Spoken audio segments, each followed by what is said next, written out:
ഖുർആനിൻ്റെ തുടക്കം ബിസ്മില്ലാഹ്. ആരെ പേരുകൊണ്ടാണ്? അള്ളാഹുവിൻ്റെ പേരുകൊണ്ടാണ്. ഖുർആനിൻ്റെ അവസാനം മിനൽ ജിന്നത്തി വന്നാസ്, മനുഷ്യൻ്റെ പേര് പറഞ്ഞുകൊണ്ടാണ് ഖുർആൻ അവസാനിക്കുന്നത്. അല്ലേ? തുടങ്ങുന്നത് അള്ളാഹുവിൻ്റെ പേര്, അവസാനിക്കുന്നത് മനുഷ്യൻ്റെ പേര്. അതിൻ്റെ അർത്ഥം എന്താണ്? ഇത് അള്ളാഹുവിൽ നിന്ന് മനുഷ്യർക്ക് നൽകിയതാണ്. വിശുദ്ധ ഖുർആന്റെ പ്രമേയം തന്നെ മനുഷ്യനാണ്. ഖുർആനിൽ 2 അധ്യായം മനുഷ്യൻ എന്ന പേരിലുണ്ട്. സൂറത്തുൽ നാസ് ഒരധ്യായം, സൂറത്തുൽ ഇൻസാൻ രണ്ടാമത്തെ ഒരു അധ്യായം. അത് മാത്രമല്ല, വിശുദ്ധ ഖുർആനിൽ മനുഷ്യൻ എന്ന പരാമർശം 600-ലധികം സ്ഥലങ്ങളിൽ ഖുർആൻ മനുഷ്യൻ എന്ന പരാമർശം വന്നിട്ടുണ്ട്. അത് മാത്രമല്ല, വിശുദ്ധ ഖുർആനിൽ മനുഷ്യനുമായി ബന്ധപ്പെട്ടുകൊണ്ട് നാം പഠിക്കുമ്പോൾ മനുഷ്യന്റെ സൃഷ്ടിപ്പ്, അതിൻ്റെ ഉത്ഭവം, വളർച്ച, മനുഷ്യ ശരീരത്തിൽ ഉള്ള എല്ലാ പ്രധാനപ്പെട്ട അവയവങ്ങൾ, ഇതെല്ലാം ഖുർആനിൽ പരാമർശമുണ്ട്. അല്ലേ? വലഖദ് ഖലഖനൽ ഇൻസാന മിൻ സുലാലത്തിൻ മിൻ തീൻ ثم جعلناه نطفة في قرار مكين ثم خلقنا النطفة علقة فخلقنا العلقة مضغة فخلقنا المضغة عظاما فكسونا العظام لحما ثم أنشأناه خلقا آخر فتبارك الله أحسن الخالقين ثم إنكم بعد ذلك لميتون ثم إنكم يوم القيامة تبعثون. ഉമ്മയുടെ ഗർഭാശയത്തിലേക്ക് എത്തിയ ഇന്ദ്രിയ ബീജം മുതൽ നാളെ സ്വർഗത്തിലെത്തുന്നത് വരെ മനുഷ്യനെ പരാമർശിച്ചുകൊണ്ടാണ് ഖുർആനിൻ്റെ എല്ലാ സംഗതികളും. അതുകൊണ്ട് തന്നെ ഖുർആൻ നമുക്ക് നൽകുന്ന മറ്റൊരു പ്രത്യേക അറിവ് എന്താണത്? ഖുർആൻ തുടങ്ങുന്നതിൻ്റെ ആദ്യ അക്ഷരം ഏതാ? ബിസ്മില്ലാ. ഏതുകൊണ്ടാണ് തുടങ്ങുന്നത്? ബാ കൊണ്ടാണ് തുടങ്ങുന്നത്. ഖുർആൻ അവസാനിക്കുന്ന അക്ഷരം ഏതാ? സാ. ഞാൻ വിചാരിച്ചു ബാവിനനുസരിച്ച് സാ ആയോ. മോനെ ഇതും കൂടി ഒന്ന് തിരിക്കോ, കുറച്ച് കണ്ണിലേക്ക് ഇങ്ങനെ ഒരൽപ്പം. മതി, മർഹബ. അപ്പോ ഖുർആൻ തുടങ്ങുന്ന അക്ഷരം ആദ്യ അക്ഷരം ബാ, അവസാനിക്കുന്ന അക്ഷരം സീന്. ബാവും സീനും ചേർത്ത് വെച്ചാൽ ഒരു പുതിയ പദം രൂപപ്പെടും. അതൊന്ന് പറഞ്ഞു നോക്കാം നിങ്ങൾ. ബസ് ഇത് മതി, ബസ് ഇത് മതി. ബാ കൊണ്ട് തുടങ്ങി സീന് കൊണ്ട് അവസാനിക്കുന്ന, അള്ളാഹുവിൻ്റെ പേര് കൊണ്ട് തുടങ്ങി മനുഷ്യൻ്റെ പേര് കൊണ്ട് അവസാനിക്കുന്ന വിശുദ്ധ ഖുർആൻ ബസ്. ആണിനും പെണ്ണിനും ഇത് മതി, ഇരുട്ടിലും വെളിച്ചത്തിലും ഇത് മതി, ആരോഗ്യത്തിലും രോഗത്തിലും ഇത് മതി, ഡോക്ടർക്കും രോഗിക്കും ഇത് മതി, ഉസ്താദിനും ശിഷ്യനും ഇത് മതി, ഷെയ്ഖിനും മുരീദിനും ഇത് മതി, ദുനിയാവിലും ആഖിറത്തിലും ഇത് മതി, ശൈശവത്തിലും ബാല്യത്തിലും വാർദ്ധക്യത്തിലും യുവത്വത്തിലും എല്ലാം വിശ്വാസികളെ ഖുർആൻ മതിയായതാണ്. അങ്ങനെയുള്ള ഒരു ഖുർആൻ അല്ലാഹു തആല നബി മുഹമ്മദുർ റസൂലുള്ളാഹ് ജമീഉൽ ഇൽമി ഫിൽ ഖുർആനി ലാകിൻ തഖാസറ അൻഹു അഫ്ഹാമുർ റിജാലി. വിജ്ഞാനങ്ങളായ വിജ്ഞാനങ്ങൾ മുഴുവനും ഖുർആനിലുണ്ട്.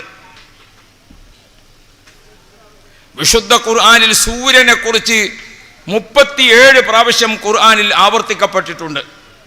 പോരാത്തതിന് ഒരു അധ്യായത്തിൻ്റെ പേര് സൂര്യൻ എന്നാണ്. എന്തിനെയാണ് ഖുർആൻ ഇത്രയധികം പ്രാവശ്യം പറഞ്ഞുകൊണ്ട് സൂര്യനെ കുറിച്ച് നമ്മെ പഠിപ്പിച്ചത്? പ്രപഞ്ചത്തെ നിയന്ത്രിച്ചുകൊണ്ടിരിക്കുന്ന 24 മണിക്കൂർ ഇവിടെയുള്ള എല്ലാ ജീവജാലങ്ങളുടെയും ജീവൻ നിലനിർത്തുന്നതിൽ ഊർജം നൽകുന്ന സൂര്യനെ കുറിച്ച് നിങ്ങൾ പഠിക്കുക. വിശുദ്ധ ഖുർആനിൽ ചന്ദ്രനെ കുറിച്ച് ഒരു സൂറത്തുണ്ട്. 24 പ്രാവശ്യമോ 27 പ്രാവശ്യമോ ചന്ദ്രനെ കുറിച്ച് ഖുർആനിൽ പരാമർശമുണ്ട്.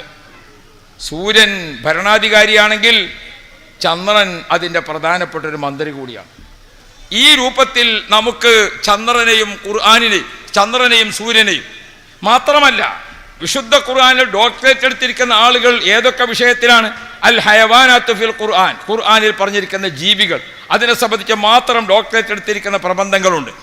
അസ്സമാഉ ഫിൽ ഖുർആൻ, ആകാശം ഖുർആനിൽ, അൽ അർളു ഫിൽ ഖുർആൻ, ഖുർആനിലെ അത്തുയൂറു ഫിൽ ഖുർആൻ, ഖുർആനിലെ പക്ഷികൾ, അൽ അസ്റ്റാർ ഫിൽ ഖുർആനിൽ പറഞ്ഞിരിക്കുന്ന ചെടികളും മരങ്ങളും, ഇങ്ങനെ നമുക്ക് നോക്കിയാൽ വിശുദ്ധ ഖുർആൻ ബസ് ഇത് മതി. ഏത് കാർഷിക ശാസ്ത്രജ്ഞനും ഏത് സാമ്പത്തിക ശാസ്ത്രജ്ഞനും ഏത് ശാസ്ത്രജ്ഞന്മാരായാലും അവർക്കെല്ലാം ഗവേഷണം നടത്താൻ ബസ് ഈ ഖുർആൻ മതിയായതാണ്. സങ്കടം എന്താണ്? ഖുർആനിൻ്റെ വിശ്വാസികളായ നാം വിശുദ്ധ ഖുർആനെ പഠിക്കുന്നില്ല എന്നതാണ്. എന്നാൽ അഷ്റഫുൽ വറാ മുഹമ്മദ് മുസ്തഫ സ്വലാത്തൊക്കെ നിങ്ങൾ നല്ലോണം ചൊല്ലിക്കോളി, അതിന് ഒരു പ്രശ്നവും വരാനില്ല. ഒന്നും മിണ്ടാതിരുന്നാലും മലക്കുകൾ പോയി പോകും. അവർക്ക് എന്തെങ്കിലും എഴുതാൻ കിട്ടണ്ടേ? അപ്പോഴല്ലേ അവർ സ്ഥിരമായിട്ട് നിൽക്കുള്ളൂ. അള്ളാഹു സുബ്ഹാനഹു വ തആല ഖൈറ് തരട്ടെ.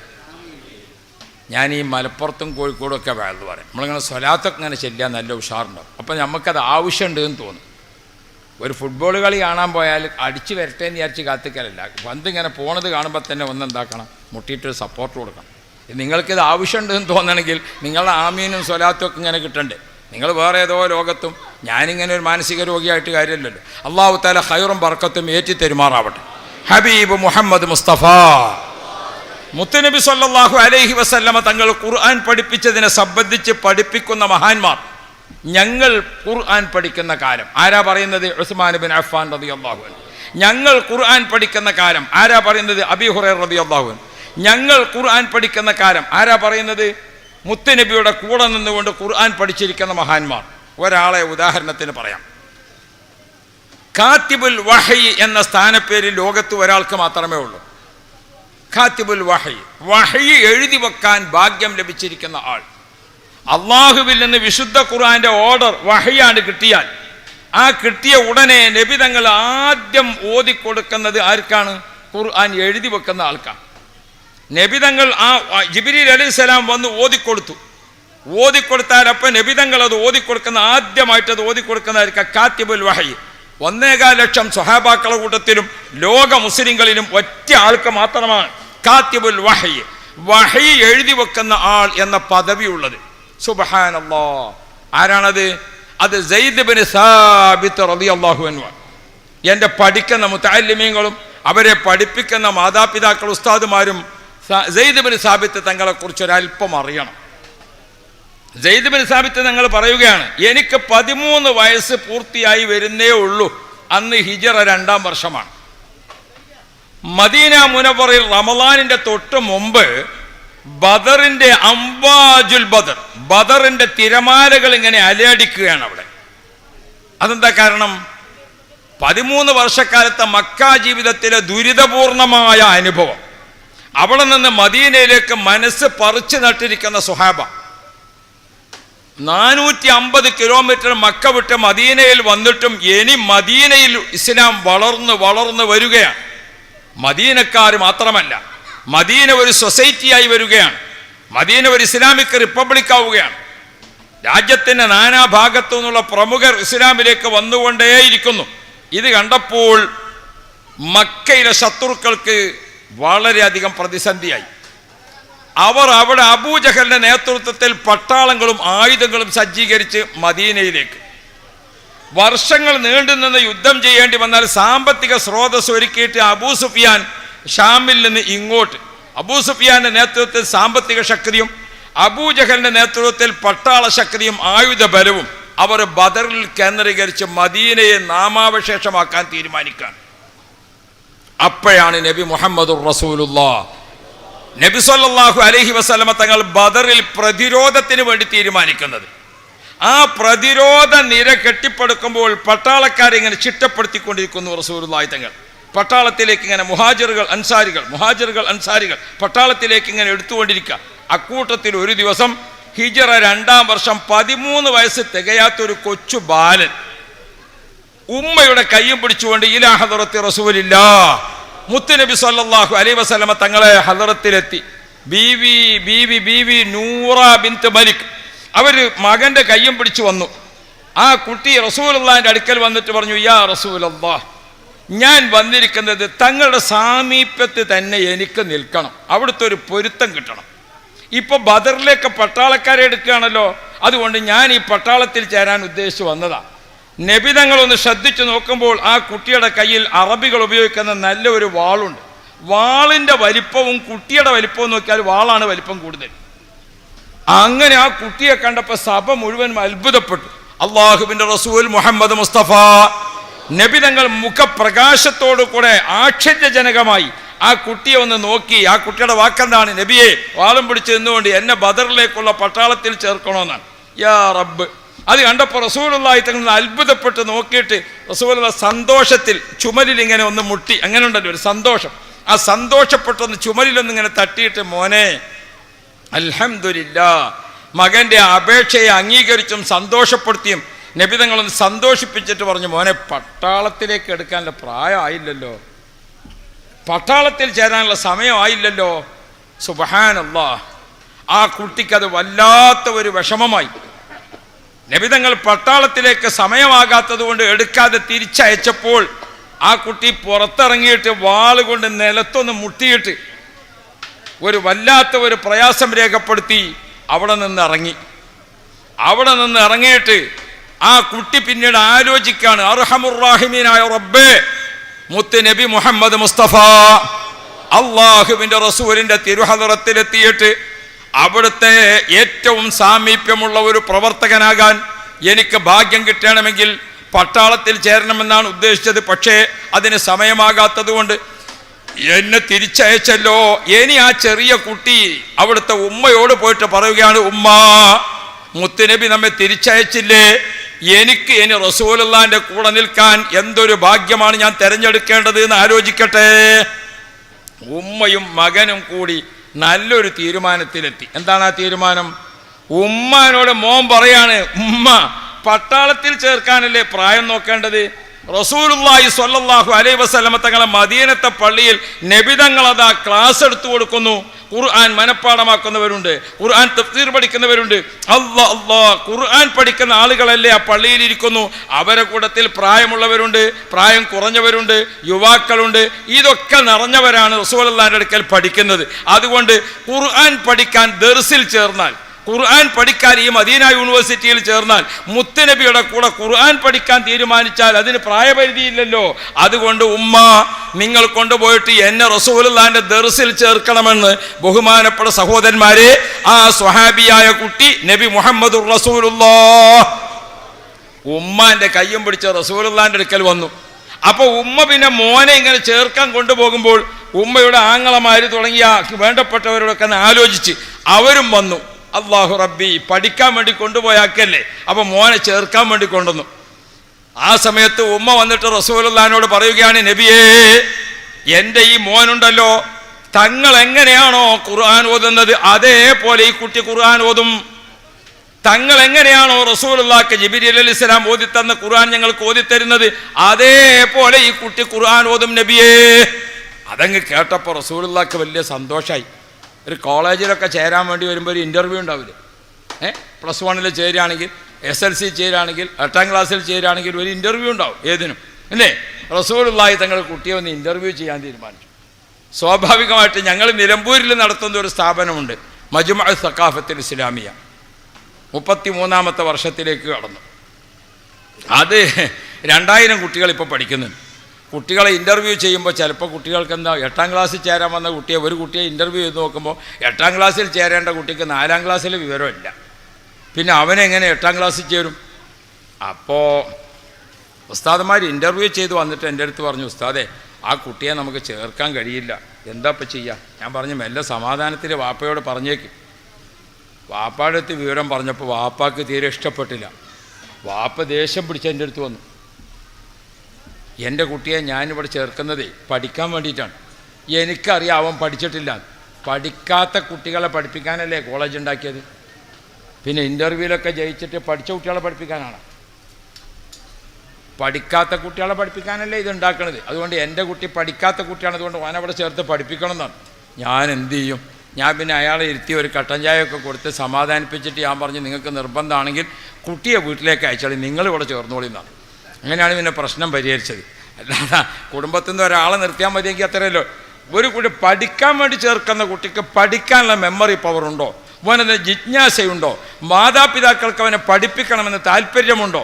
അതല്ല വെറുതെ ഭക്ഷണം കഴിഞ്ഞ് പോട്ടെ എന്ന് വിചാരിച്ചിട്ടാണെങ്കിൽ പിന്നെ വാപ്പാനെ ചേർക്കല്ലേ നല്ലത്. അപ്പോൾ അതുകൊണ്ട് നാം ഓർക്കണം, നബി മുഹമ്മദ് മുസ്തഫ അള്ളാഹുവിൻ്റെ റസൂലും സ്വഹാബാക്കളും ഇരിക്കുന്ന സദസ്സിൽ വന്നുകൊണ്ട് കുട്ടിയെ ചേർക്കാൻ വേണ്ടി പറഞ്ഞപ്പോൾ റസൂലുള്ളാഹി തങ്ങൾ ചോദിച്ചു, മോനെ നിനക്ക് വിശുദ്ധ ഖുർആനിന് വല്ലതും പാഠമുണ്ടോ?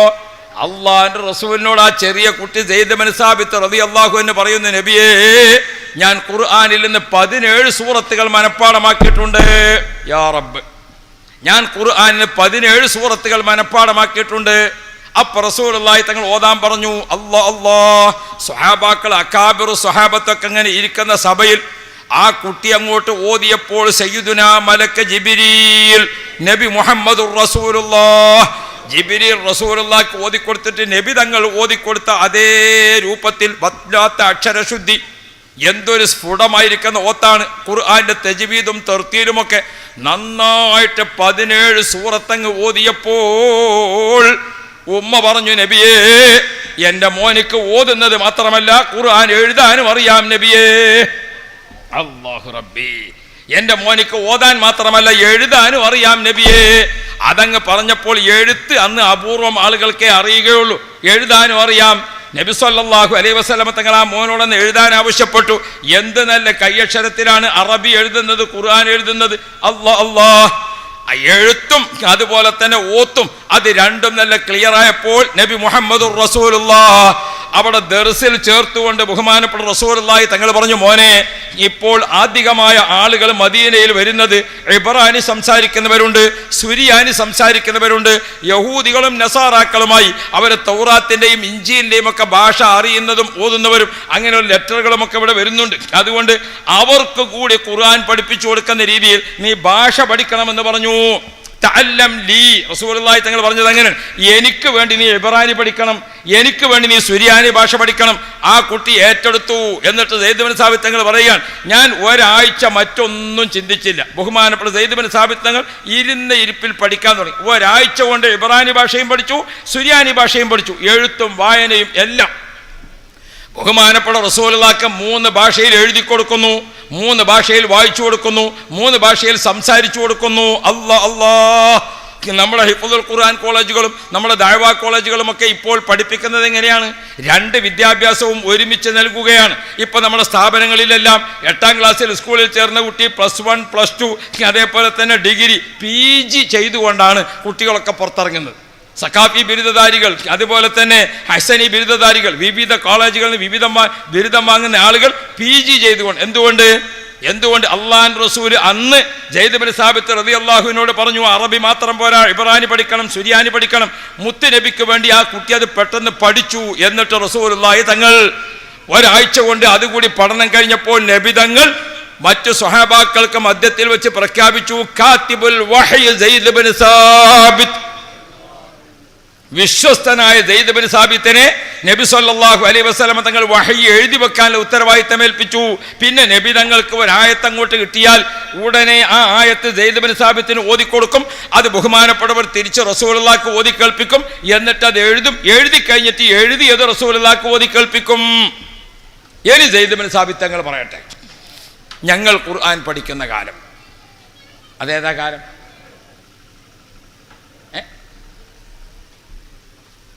ഞങ്ങൾ ഖുർആൻ പഠിക്കുന്ന കാലം എന്ന് പറഞ്ഞാൽ ഏതാ? നബിതങ്ങളിൽ നിന്ന് ഫ്രഷായിട്ട് ജിബ്രീൽ അലൈഹിസ്സലാമാണ് ഓതിക്കൊടുത്ത ഉടനെ റസൂലുള്ളാഹി ഓതിക്കൊടുക്കുന്ന അക്കാലമാണ്. ഏതിനും അതിൻ്റെ അവ്വലുണ്ടല്ലോ. അല്ലാഹു റബ്ബി, ഒരു ബിരിയാണിയുടെ ചെമ്പ് പൊട്ടിച്ച ഉടനെ ആ ചൂടോടുകൂടെ കിട്ടണം അല്ലേ? അതാണ് അതിൻ്റെ രസം. നമുക്ക് പറഞ്ഞാൽ മനസ്സിലാകണത് വേഗാക്കാന്ന് വിചാരിച്ചത്. അപ്പോ നബി മുഹമ്മദുർ റസൂലുള്ളാഹി നബി തങ്ങളിൽ നിന്ന് ഖുർആൻ പഠിക്കുന്ന കാലമാണ്. അവിടെ സെയ്ദ് ബിൻ സാബിത്ത് തങ്ങൾ, ഉസ്മാൻ ബിൻ അഫ്ഫാൻ തങ്ങളൊക്കെ പറയുന്നുണ്ട്, ഞങ്ങൾ ഖുർആൻ പഠിക്കുന്ന കാലം എങ്ങനെയാണ് പഠിക്കുന്നത്? അവർ പഠിച്ച രീതി പറയുക.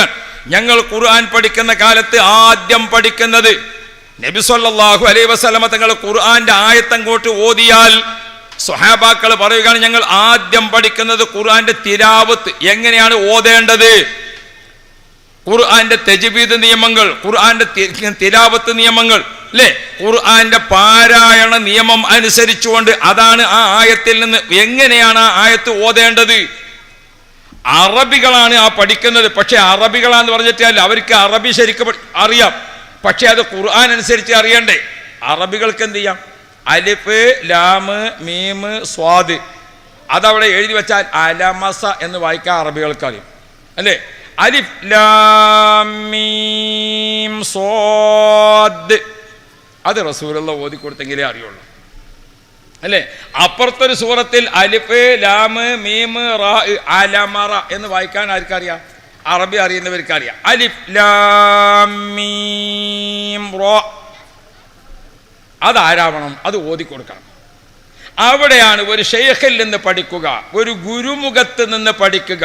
ഗുരു ഗു എന്ന് പറഞ്ഞാൽ ഇരുട്ട്, രു എന്ന് പറഞ്ഞാൽ വെളിച്ചം. ഗുരു ഇരുട്ടിൽ നിന്ന് വെളിച്ചത്തിലേക്ക് നയിക്കുന്ന ആൾ, അന്ധകാരത്തിൽ നിന്ന് പ്രകാശത്തിലേക്ക് നയിക്കുന്ന ആൾ. ഗുരുമുഖത്ത് നിന്ന് പഠിക്കുക. നബി മുഹമ്മദുർ റസൂലുള്ളാഹ് നബി തങ്ങളിൽ നിന്ന് ആയത്ത് കേട്ടാൽ ആദ്യം അതിൻ്റെ പാരായണ നിയമങ്ങൾ ഞങ്ങൾ പഠിക്കും. 1. 2, ആ ആയത്തിൽ ജീവിതത്തിൽ നിലനിർത്തി പകർത്തേണ്ട വല്ല കർമ്മങ്ങളുണ്ടോ അത് പഠിക്കും. 3, ആ ആയത്തിലുള്ള ഗ്രാമർ സംബന്ധമായിരിക്കുന്ന കാര്യങ്ങൾ അത് പഠിക്കും. 4, ആ ആയത്തിലുള്ള സാഹിത്യ സമ്പൽ സമൃദ്ധമായിരിക്കുന്ന ആശയങ്ങൾ അത് പഠിക്കും. 5, ആ ആയത്തിൽ അഹ്കാമുകളുണ്ടോ, ഹലാൽ ഹറാം അത് പഠിക്കും. ഇങ്ങനെ ഒരായത്ത് നബിതങ്ങളിൽ നിന്ന് കിട്ടിയാൽ ആ ആയത്തുമായി ബന്ധപ്പെട്ട എല്ലാ കാര്യങ്ങളും ചർച്ച ചെയ്തുകൊണ്ടും ചർവണം നടത്തിയും അങ്ങനെയാണ് നിങ്ങൾ പഠിച്ചു പോയിരുന്നത് എന്ന് ബഹുമാനപ്പെട്ട സ്വഹാബാക്കൾ രേഖപ്പെടുത്തുകയാണ്. ഖുർആൻ പഠിക്കുക.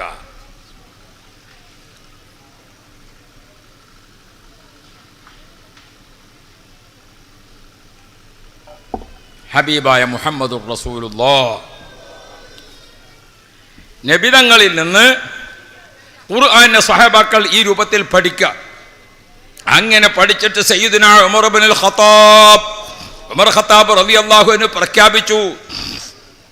ഉമർ ഇബ്നുൽ ഖത്താബ് റളിയല്ലാഹു അൻഹു സ്വഹാബാക്കളോട് പ്രഖ്യാപിച്ചു, ഇദാ അൻതും തുരീദൂന അൻ തസ്അലു ഇൽമൻ മിനൽ ഖുർആൻ, നിങ്ങൾ ഖുർആനിൽ നിന്ന് വല്ല ഇൽമും നിങ്ങൾക്ക് കിട്ടണമെന്ന് ഉദ്ദേശിച്ചുകൊണ്ട് ഒരാളെ സമീപിക്കുകയാണോ, നിങ്ങൾ ഫസ്അലു സയ്യിദ് ഇബ്നു സാബിത്ത്, ഖുർആനിന്റെ ഇൽമുകൾ നിങ്ങൾക്ക് എന്തൊക്കെ അറിയണം അത് നിങ്ങൾ സയ്യിദ് ഇബ്നു സാബിത്തിനോട് ചോദിച്ചോളൂ എന്ന് സ്വഹാബാക്കളെ മധ്യത്തിൽ ബഹുമാനപ്പെട്ട സയ്യിദുനാ ഉമർ ഇബ്നുൽ ഖത്താബ് പ്രഖ്യാപിക്കുകയാണ്. സുബ്ഹാനല്ലാഹ്. ഒരിക്കൽ ബഹുമാനപ്പെട്ട സയ്യിദുനാ അബ്ദുല്ലാഹി ഇബ്നു അബ്ബാസ് റളിയല്ലാഹു അൻഹുമ, റസൂലുള്ളാഹിന്റെ കുടുംബത്തിൽപ്പെട്ട അംഗമാണ് അബ്ദുല്ലാഹി ഇബ്നു അബ്ബാസ് തങ്ങൾ. റസൂലുള്ളാഹിന്റെ അളാപ്പയല്ലേ അബ്ബാസ് തങ്ങൾ, അവരെ മകനാ. മാത്രമല്ല റസൂലുള്ളാഹി അല്ലാഹുമ്മ അയ്യിദു ബി റൂഹിൽ ഖുദ്സ്, ജിബ്രീൽ അലൈഹിസ്സലാമിനെ കൊണ്ട് ഈ കുട്ടിയെ ശക്തിപ്പെടുത്തണേ എന്ന് ദുആ ചെയ്തിരിക്കുന്ന ആളാ. റഈസുൽ മുഫസ്സിരീൻ, ഖുർആൻ വ്യാഖ്യാതാക്കളുടെ പ്രമുഖര. അങ്ങനത്തെ ഇബ്നു അബ്ബാസ് റളിയല്ലാഹു അൻഹു ഒരു ദിവസം മദീനത്തെ പള്ളിയുടെ അടുത്തെത്തിയപ്പോൾ സയ്യിദ് ഇബ്നു സാബിത്ത് റളിയല്ലാഹു അൻഹു എവിടേക്കോ ഒരു യാത്രക്ക് ഇങ്ങനെ ഒരുങ്ങുക. ആ ഒരുങ്ങുന്ന സമയത്ത് മൂപ്പര് യാത്ര പുറപ്പെടുകയാണെന്ന് കണ്ടപ്പോൾ ഇബ്നു അബ്ബാസ് റളിയല്ലാഹു അൻഹു ഓടിച്ചെന്നിട്ട് സയ്യിദ് ഇബ്നു സാബിത്ത് റളിയല്ലാഹു അൻഹു യാത്ര ചെയ്യാനുള്ള ഒട്ടകത്തെ അഴിച്ചു കൊണ്ടുവന്നിട്ട് സയ്യിദ് ഇബ്നു സാബിത്ത് റളിയല്ലാഹു അൻഹുവിന്റെ അടുത്ത് നിർത്തിയിട്ട് ഒട്ടകത്തെ ഇങ്ങനെ മുട്ടുകുത്തിപ്പിച്ചിട്ട് ഖിദ്മത്ത് തീർത്തു. ഇബ്നു അബ്ബാസ് റളിയല്ലാഹു അൻഹു സയ്യിദ് ഇബ്നു സാബിത്ത് റളിയല്ലാഹു അൻഹുവിന് യാത്ര ചെയ്യാൻ വേണ്ടി ഒട്ടകത്തെ അഴിച്ചു കൊണ്ടുവന്നിട്ട് ഇങ്ങനെ മുട്ടുകുത്തിച്ചിട്ട് ഖിദ്മ ചെയ്തു കൊടുത്തു. അപ്പോൾ സയ്യിദ് ഇബ്നു സാബിത്ത് റളിയല്ലാഹു അൻഹു പറഞ്ഞു, നിങ്ങൾ അഹ്ലു ബൈത്ത് മുത്തനബിന്റെ കുടുംബമാണ്, നിങ്ങൾ ഞങ്ങൾക്കിങ്ങനെ ഖിദ്മത്ത് ചെയ്യുന്നത് അത് ഞങ്ങൾക്കൊരു വല്ലാത്ത വിഷമമാണല്ലോ. ആ സമയത്ത് ഇബ്നു അബ്ബാസ് തങ്ങൾ പറഞ്ഞു, ഹാക്കദാ ഉമിർതു റസൂലുള്ളാഹി സ്വല്ലല്ലാഹു അലൈഹി വസല്ലം, നബി തങ്ങൾ ഇങ്ങനെ കൽപ്പിച്ചത് കൊണ്ടാണ്. ആലിമീങ്ങളെ ബഹുമാനിക്കേണ്ടതിന്റെ ബഹുമാനം നബി തങ്ങൾ ഞങ്ങളെ പഠിപ്പിച്ചത് കൊണ്ടാണ്. അഅലമുന്നാസി ബിൽ ഖുർആൻ, ഖുർആൻ കൊണ്ട് ഏറ്റവും ആലിമായ നിങ്ങളെ ബഹുമാനിക്കുക എന്നത് ഞങ്ങളെ മുത്തനബി പഠിപ്പിച്ച കാര്യമാണ്. അതങ്ങ് തീരുന്നതിന് മുമ്പ് ബഹുമാനപ്പെട്ട സയ്യിദ് ഇബ്നു സാബിത്ത് റളിയല്ലാഹു അൻഹു ഇബ്നു അബ്ബാസ് റളിയല്ലാഹുവിന്റെ കൈ പിടിച്ചിട്ട് നല്ലപോലെ ചുംബിച്ചുകൊണ്ട് പറഞ്ഞു, ഹാക്കദാ ഉമിർതു റസൂലുള്ളാഹി, നിങ്ങളാകുന്ന അഹ്ലു ബൈത്തിനെ, നിങ്ങളാകുന്ന മുത്തുനബിയുടെ കുടുംബത്തെ ഇതുപോലെ ബഹുമാനിക്കണമെന്ന് ഞങ്ങളെയും റസൂലുള്ളാഹി തങ്ങൾ പഠിപ്പിച്ചതാണ്. എന്താണ് ഇത് നമുക്ക് മനസ്സിലാക്കി തരുന്നത്? ആദരിക്കേണ്ടതിനെ ആദരിച്ചും ബഹുമാനിക്കേണ്ടതിനെ ബഹുമാനിച്ചും അനുസരിക്കേണ്ടതിനെ അനുസരിച്ചും ആദാബുകൾ പാലിച്ചുകൊണ്ട് മാത്രമേ ഒരാൾക്ക് ദീനിയായി ആര്യമായി വിജയിച്ച് ആഖിറം സമ്പാദിക്കാൻ സാധിക്കുകയുള്ളൂ. അഹങ്കാരത്തിനുള്ളതല്ല ഇൽമ്, അഹന്തക്കുള്ളതല്ല ഇൽമ്, തമ്മാടിത്തത്തിനുള്ളതല്ല ഇൽമ്. ഇൽമു എന്ന് പറയുന്നത് അത് നമുക്ക് ഉപകാരപ്പെടണോ, അത് ഗുരുമുഖത്ത് നിന്ന് അതിൻ്റെ ആദരവിലും ബഹുമാനത്തിലും സ്വീകരിച്ച് കണ്ട നിങ്ങൾ ഇബ്നു അബ്ബാസ് റളിയല്ലാഹു അൻഹു ബഹുമാനപ്പെട്ട സെയ്ദ് ബിൻ സാബിത്ത് തങ്ങൾക്ക് പോകാനുള്ള വാഹനം തയ്യാറാക്കി കൊടുക്കുന്നു. അവിടുത്തെ പിടിച്ചുകൊണ്ട് ചുംബിക്കൊണ്ട് മറ്റേയാൾ ചുംബിച്ചു കൊടുക്കുന്നു. വിശുദ്ധ ഖുർആൻ. ആ ഖുർആനിനെ പഠിക്കുമ്പോൾ ഇപ്പം നിങ്ങൾ നോക്കുക, നമ്മുടെ ആലിമീങ്ങൾ വിശുദ്ധ ഖുർആനുമായി ബന്ധപ്പെട്ടുള്ള വിഷയത്തിലേക്കാണ് കടന്നാൽ ആലിമീങ്ങൾ അതിൻ്റെ ചർച്ചയിലേക്കാണ്. ഒരായത്ത് കിട്ടുമ്പോഴേക്ക് ആ ആയത്ത് എപ്പോൾ അവതരിപ്പിച്ചു, അത് മക്കയിൽ അവതരിച്ചതോ മദീനയിൽ അവതരിച്ചതോ, മക്കിയോ മദനിയോ ഒന്ന്.